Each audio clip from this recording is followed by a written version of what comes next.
When you use simple tools and quick, loose lines, you can capture a lively scene in quite a short amount of time. Focus on shapes, movement and light rather than details or perfection. Welcome to Draw Tip Tuesday. My name is Koosje Koenen and I'm happy that you're here for a sketch date with me. Grab a coffee and let's draw. I'll show you how I simplify and add quick light washes for depth and for life in the drawing today. Let go of expectations. Let's embrace the wonkiness. And at the end of the video, I will give you a fun assignment and an extra pro tip. I'm using a water-soluble pencil and I will add some water for washes with a water brush. Not a very fancy brush, but it is a trick for today's drawing. I often get asked about drawing in cafes, so I picked a barista as my subject. Many baristas actually love it when you draw them. If they're passionate about coffee and latte art, they usually appreciate your sketching too. Yes, they will move a lot, but they also come back in the same position over and over again. Easy for you to say, you might think you're using a photo instead of a moving target. True that. And if it feels safer or easier, then of course you can use reference photos. There are plenty where this one came from. The internet. What has helped me to learn to get more fluent when drawing people is to work quickly, even when that's scary. Simplify so you can move your pen or pencil quickly and do not get into details. Just a few squiggly lines will be translated by the viewer's eye as fingers. I notice the tattoos on his arm and simplify. Just a few marks will do. I can add more later if needed. Then the head, which can feel scary. What if it doesn't resemble him? What if the proportions are off? Well, what if you just draw? Mistakes will happen, but you'll learn from them. Don't fuss, just keep going. Look at big shapes, fake confidence when needed. If the nose is bigger or smaller than in real life, who cares? You're making your interpretation. Have fun with line on paper. For the hair, don't draw every strand.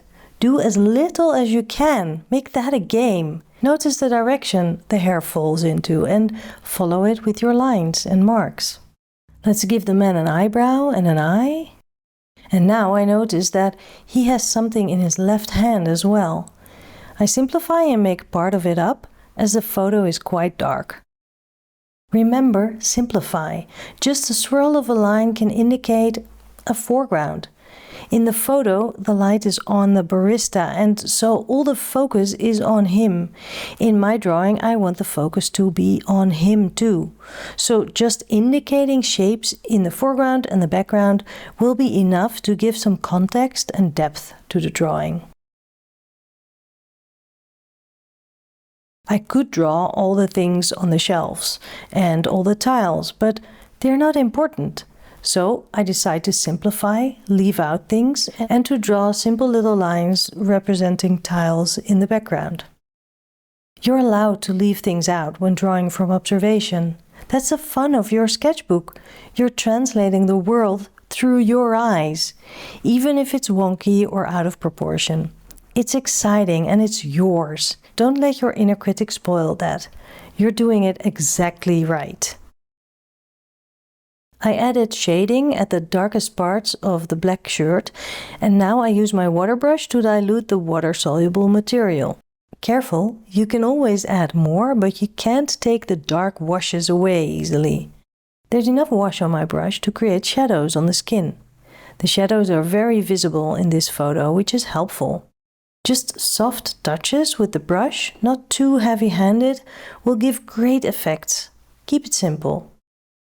You might be thinking, well, you make it look so easy. I can't even draw a stick figure. Well, the good news is, you can learn to draw people. It's less hard and more fun than you think. I teach a live online workshop on drawing people in November. Sign up and join to get more confident when it comes to drawing people, from photos and from life. Once you've done the first workshop, you can level up with the second one I teach a couple weeks later. Carve out a bit of time and let me help you draw people better. Link is in the description of this video. Let's take a look now and see if the drawing needs anything further. A couple of lines have faded a bit, so I redraw them on top of the damp paper. And I declare this done. No more fussing. 5 minutes of drawing fun. Here's your assignment for this week. Go to a cafe or use a photo. Patrons can download the one that I used on my Patreon page and make a 5-minute sketch of the barista. Okay, make it 10 if a 5-minute time limit makes you nervous, but work quickly. Leave out details and focus on capturing shapes and movement. Don't fuss. A few squiggly lines can tell a whole story. Pro tip? Simplify what you see into quick shapes and marks. The viewer's eye will fill in the rest. This keeps your drawing lively and helps you work with confidence, even when things get totally wonky. I'll see you next week. Bye!